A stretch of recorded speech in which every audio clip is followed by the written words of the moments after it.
What if everything you've been told about ego death is just a beautiful lie?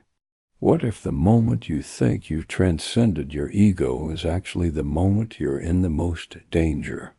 In modern spiritual circles, ego death is painted as a kind of ultimate enlightenment. You meditate, you dissolve, you become one with everything, and then you're free, right? But Carl Jung, one of the greatest minds in depth psychology, had a very different take.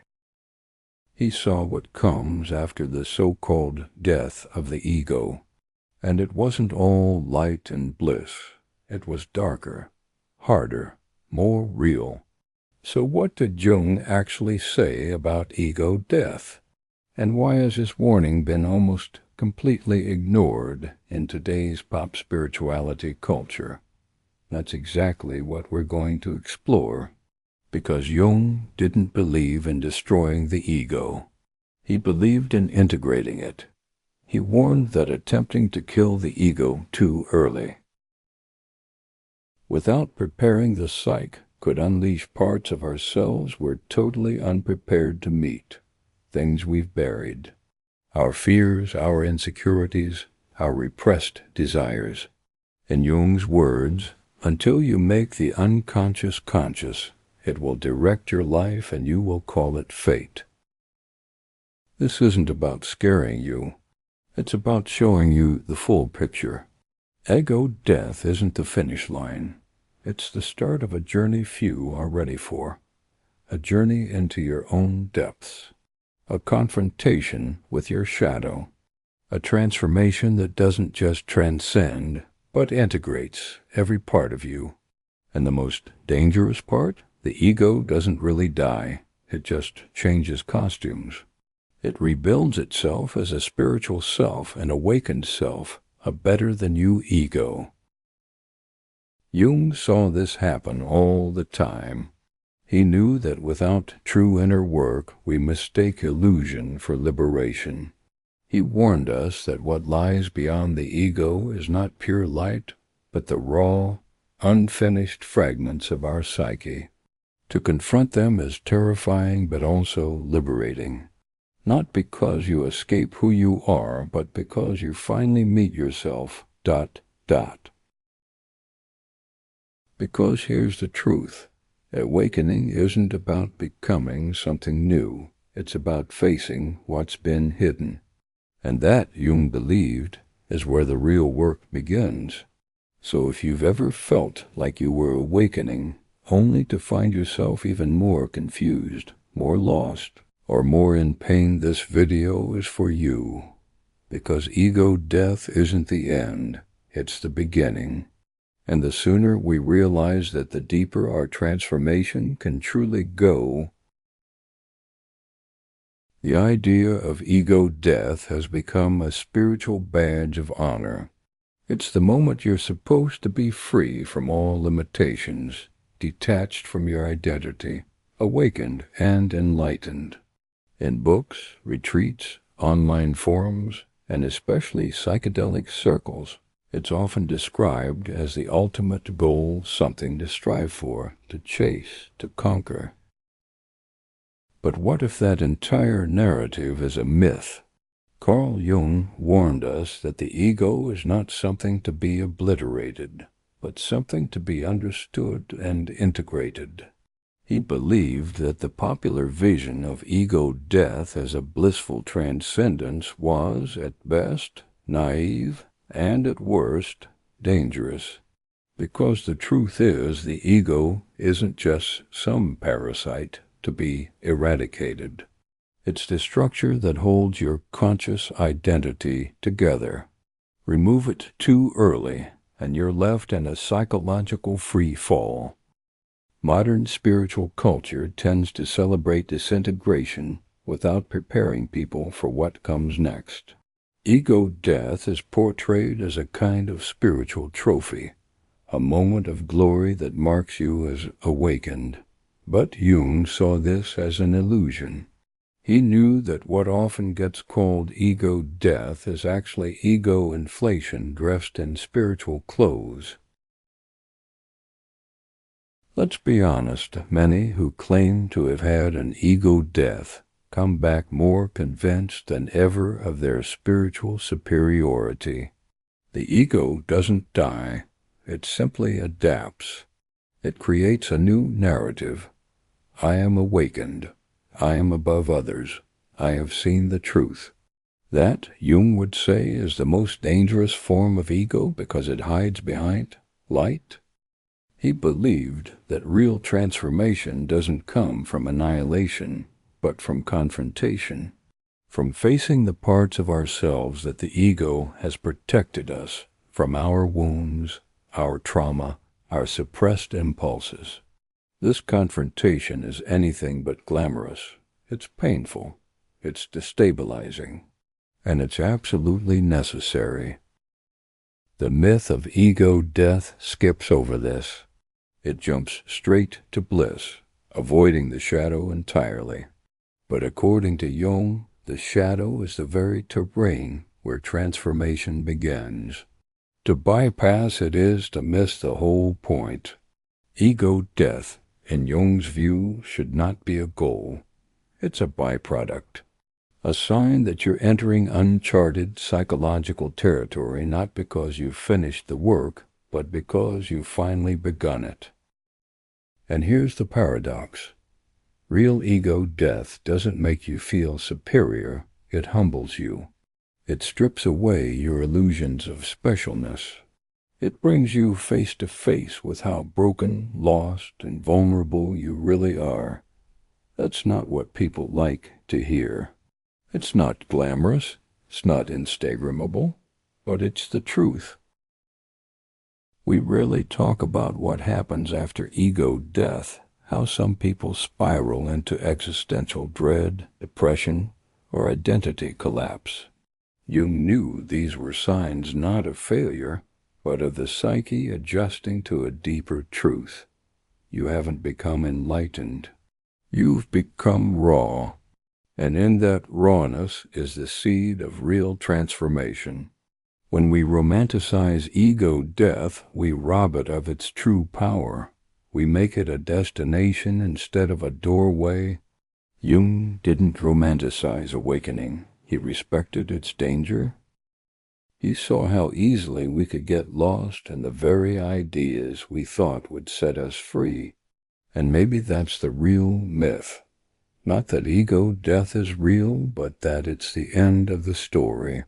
Jung would say it's just the opening line, the beginning of something much harder, much richer, and infinitely more human. Something that doesn't end in transcendence, but begins with your own descent into the depths of who you truly are. Because down there in the dark is where the real alchemy happens. When people hear the word ego, they often think of arrogance or pride. The classic image is someone self-absorbed, full of themselves, believing they're better than others. But in Carl Jung's framework, the ego has a very different meaning. It isn't a flaw, it's a function of vital structure within the psyche. For Jung, the ego is the center of our conscious awareness. It's the part of us that says, I am. It organizes our thoughts, our memories, our perceptions of the world. Without an ego, you wouldn't have a sense of identity. You wouldn't know where you end and the world begins. And this is crucial. The ego isn't the enemy. It's not something we should try to eliminate. Jung emphasized that the ego is necessary for navigating the world. It helps us make decisions, build relationships, and function in society. Without it, we would be adrift in a sea of unconscious chaos. Yet the ego is limited. It's only one part of the psyche. Beyond it lies the unconscious, filled with instincts, memories, traumas, and archetypes. And it's in this vast unconscious that the real mystery of the self resides. The danger, Jung warned, is when we mistake the ego for the whole self. When spiritual teachings talk about transcending the ego. They often mean expanding our awareness beyond our immediate self-image. Why? But some interpret this as a mandate to destroy the ego entirely. Jung found this approach deeply misguided. He argued that the goal isn't to annihilate the ego, it's to relate to it differently, to dethrone it from its illusion of supremacy, but not to cast it out completely. In fact, ego dissolution without proper integration can lead to fragmentation.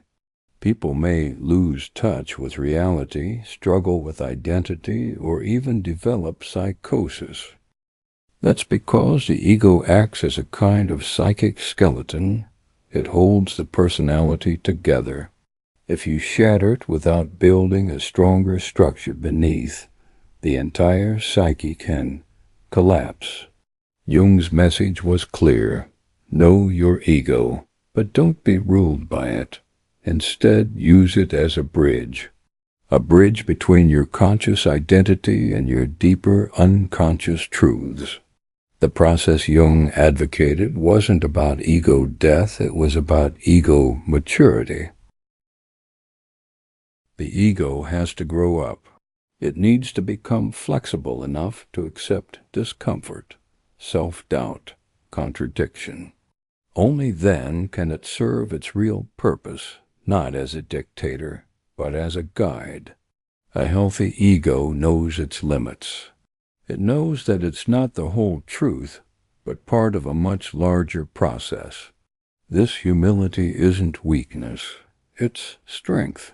It's the foundation for real psychological growth. There. Jung's model of the psyche was like a layered map. The ego, the personal unconscious, the collective unconscious, and the self. The self, in his theory, is the totality, the wholeness that contains everything. The ego is just one part. To reach the self, you don't destroy the ego. You integrate it. You allow it to evolve, to dissolve only as needed, and to reform in healthier ways. So if you're being told that awakening means killing your ego, think twice. Jung would say, first, learn who your ego really is. Understand it. Respect its role. Then begin the deeper journey inward with your ego not as an enemy, but as an ally in the great work of becoming whole. Because only a conscious ego can participate in the transformation of the self. Only a willing ego can stand at the edge of the unconscious and not run. Only then can awakening begin in earnest.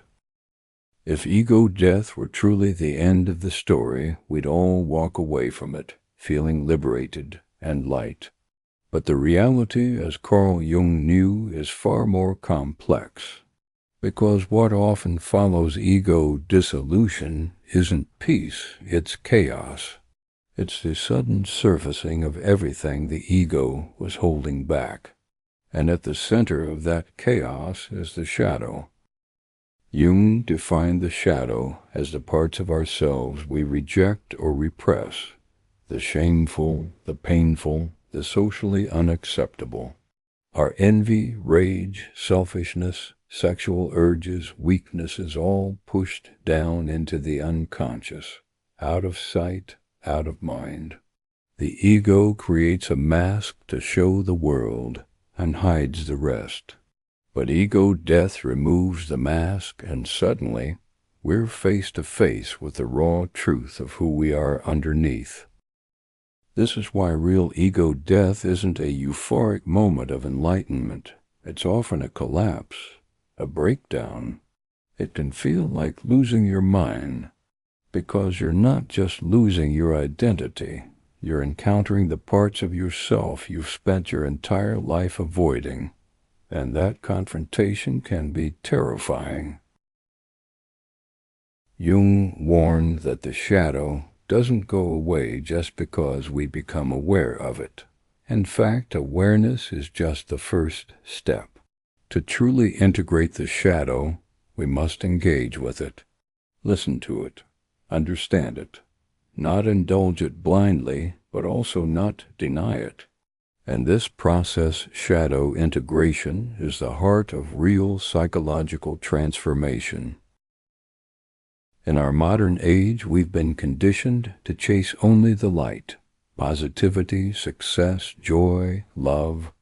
But Jung's model tells us that healing requires a descent. You have to go down before you can rise. The real work begins not in the heavens, but in the underworld of your own psyche. And this is where many people get stuck. They think ego death is the goal, but when the shadow appears, they panic. They mistake the darkness for failure. But Jung would say this is where the journey truly begins, because only by facing the shadow can we reclaim the parts of ourselves we've disowned and become whole. Jung called this process individuation, the integration of the conscious and unconscious, the reconciliation of opposites within, and the shadow is one of the first and most crucial thresholds. Without it, awakening is incomplete. You might feel spiritual, but you haven't yet become real. Think about the archetype of the hero's journey. Every hero must descend into the cave, face the monster, confront death. That's the shadow. And ego death is what cracks the door open to that descent. It's not the victory lap, it's the call to adventure. And most people turn back at the first sign of darkness. But for those brave enough to stay in the cave, something profound happens. You begin to see the shadow not as a threat, but as a teacher. It holds the keys to your deepest wounds and your greatest strengths. The very traits you were taught to hate might be the ones that make you whole. Your anger might contain your power. Your shame might reveal your values. Your fear might show you where to grow. Jung believed that without integrating the shadow, any attempt at spiritual growth is hollow. Because if you don't know your shadow, it controls you. It leaks out in projection, blaming others, judging, resenting.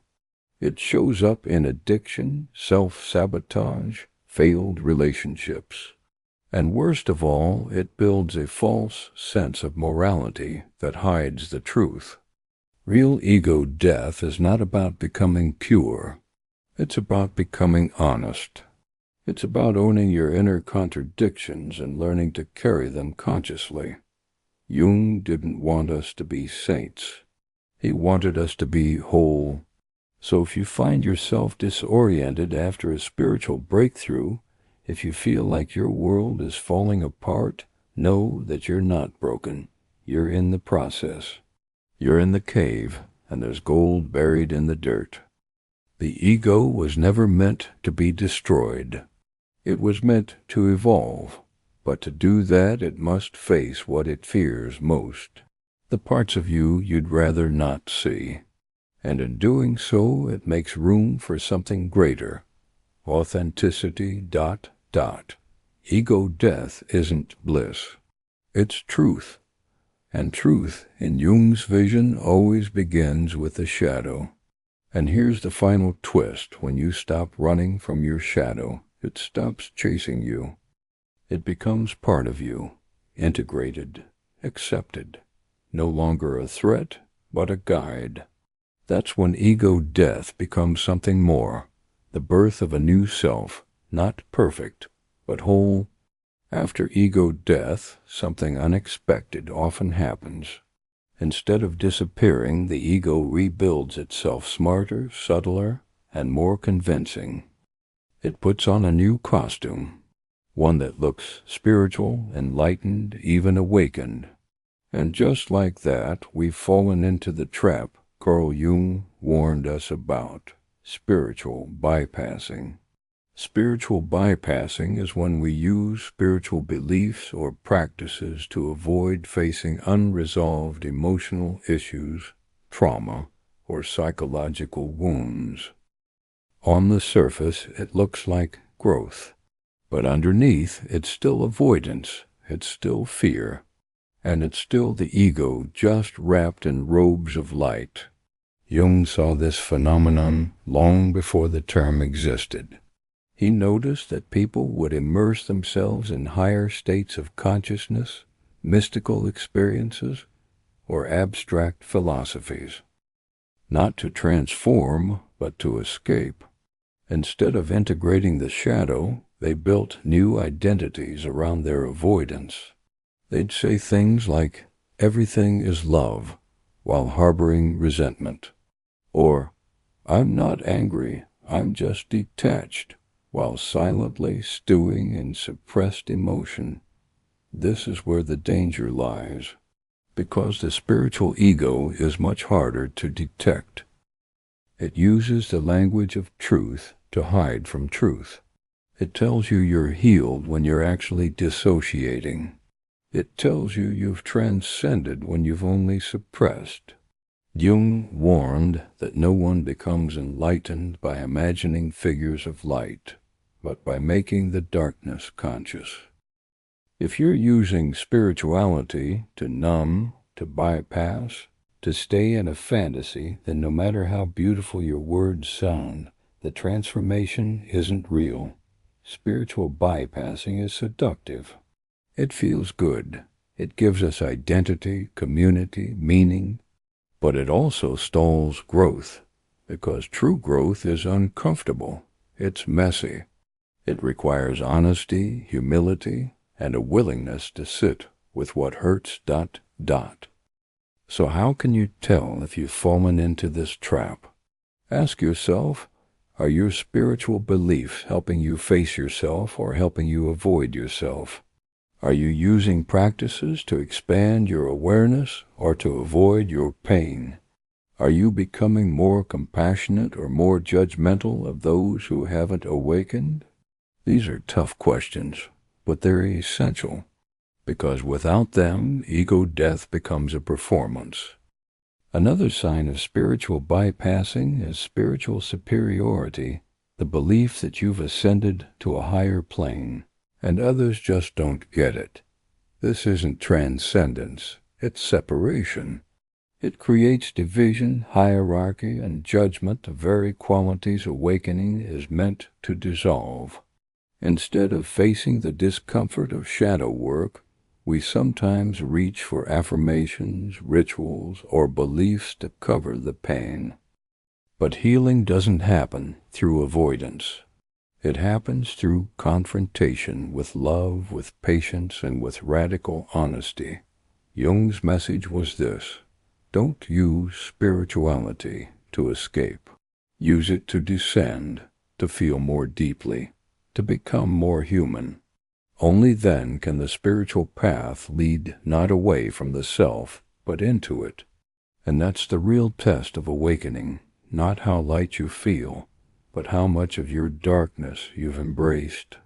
What if the real purpose of ego death wasn't to end the ego, but to begin the process of individuation? Carl Jung believed that every human being has a deeper calling, not to become enlightened in some abstract way, but to become whole. This process of becoming whole is what he called individuation. It's not about escaping your humanity. It's about embracing all of it, the light and the shadow, the conscious and unconscious, the known and unknown. It's about integrating every part of you into a more honest, authentic self. Unlike the sudden high of spiritual awakening, individuation is slow. It's messy. It unfolds over time, often through suffering, conflict, and hard choices. And most importantly, it's deeply personal. There's no map, no universal checklist. Your journey will look different than anyone else's, because it's about your psyche, your wounds, your truth. Individuation begins when we stop trying to be someone else's version of awakened and start asking, who am I really? It's the moment we begin listening to our inner voice, not the one conditioned by society, but the deeper one that speaks in dreams, symbols, and intuitions. Jung taught that the unconscious isn't just a dumping ground for trauma. It's a living, dynamic realm full of wisdom, ... It holds parts of us we've disowned, but also the blueprint of who we're meant to become. Individuation is the process of uncovering that blueprint, not by force, but by attention, by listening, reflecting, and integrating what arises. But individuation is not comfortable. It demands honesty. It forces you to confront your limitations and illusions. It often comes with loss of identity, of relationships, of certainty. But in that loss, something else begins to grow.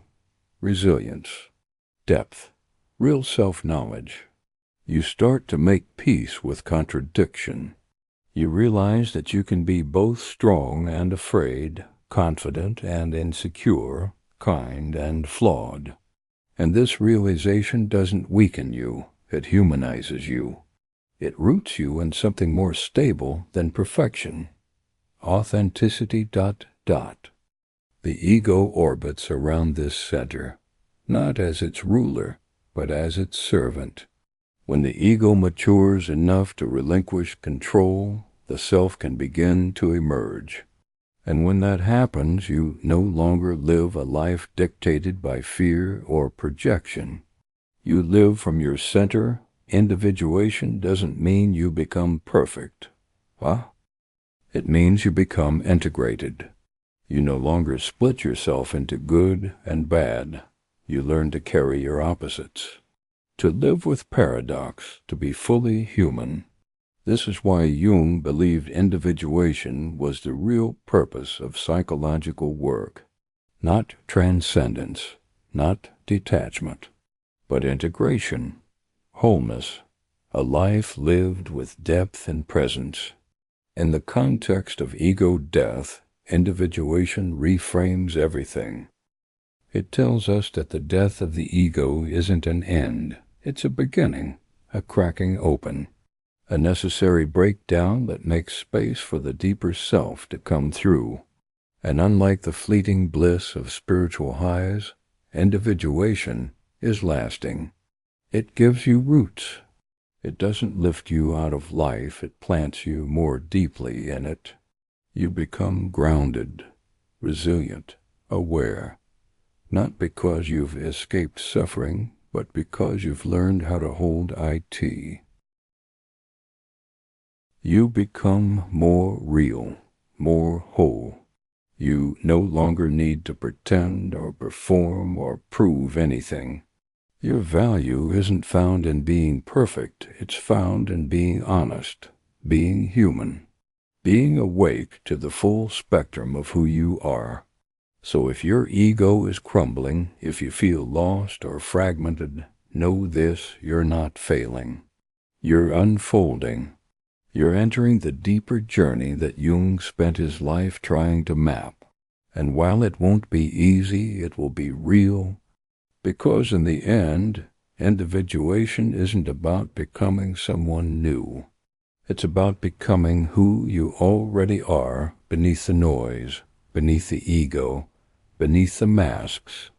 And that is the true awakening. Not light without darkness, but light that includes the dark and grows stronger because of it. Carl Jung once said, "No tree can grow to heaven unless its roots reach down to hell." It's one of his most haunting and powerful statements, and it captures the essence of what awakening really demands. In today's spiritual culture, awakening is often sold as a rise, a climb into higher states of bliss, light, and transcendence. But Jung warned that this image is incomplete, because real growth doesn't just go upward, it goes downward first. It goes into the depths of the unconscious, into the pain, the confusion, the shadow, into the very places we fear the most. Awakening, in Jung's eyes, wasn't about escaping the human condition. It was about confronting it fully, and that meant descent. It meant willingly walking into the unknown territories of your psyche, facing the darkness not as a threat, but as a necessary part of the process. This descent can look like depression. It can look like existential crisis. It can feel like everything is falling apart, and that's because, in many ways, it is. The old self, the one built on illusion, protection, and control, is crumbling, and what replaces it isn't immediately clear. There's a gap, a void, a space between who you were and who you're becoming. Most people avoid this descent. It's too painful, too uncertain. But Jung believed that without it, there is no true transformation, because without confronting the hell within, the heaven we reach for will always be hollow. The paradox is that the descent doesn't destroy you, it reveals you.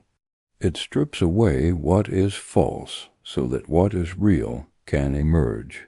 Not a perfect version of you, but an integrated one. A version that can carry the darkness with dignity and still choose the light. So if you feel like you're spiraling, if you feel like your path is leading you downward instead of up, don't panic. You may be right where you need to be. You may be doing the very work Jung called essential, letting your roots reach down to hell so your soul can stretch toward the sky. So what have we really learned about ego death? That it isn't a spiritual trophy or an endpoint to enlightenment. It's a threshold, a gateway, the beginning of a deeper, more honest psychological journey. And at the heart of that journey is Carl Jung's message. Ego death is not about annihilating who you are. It's about integrating all that you are. We've seen how the romanticized idea of ego death often hides the truth, that what comes after the collapse of ego isn't always peace, but shadow. We've uncovered the spiritual bypass traps that trick us into thinking we've transcended when we've merely avoided. And we've walked through the painful, powerful descent Jung described into the dark caverns of the psyche, where true transformation begins. Most importantly, we've met the real guide on this path, individuation. Jung's vision of psychological growth doesn't offer quick fixes or final destinations. It offers depth. It asks for honesty. It invites us into lifelong relationship with the self, not as an ideal to be reached, but as a living mystery to be uncovered. So if you're in that dark place right now, if you're questioning everything you thought you knew, take heart. You're not off track, you're not lost, you're not broken. You're on the path, the real one. Carl Jung didn't want us to escape the ego. He wanted us to evolve it, to mature it, to use it as a vessel for the deeper self to emerge. And that's what real awakening looks like. Not the death of the ego, but its rebirth as something wiser, humbler, and more deeply integrated. This is the ego death no one talks about. But maybe it's the only one worth having. If this journey resonated with you, consider subscribing and sharing this video. The path inward isn't easy, but you don't have to walk it alone.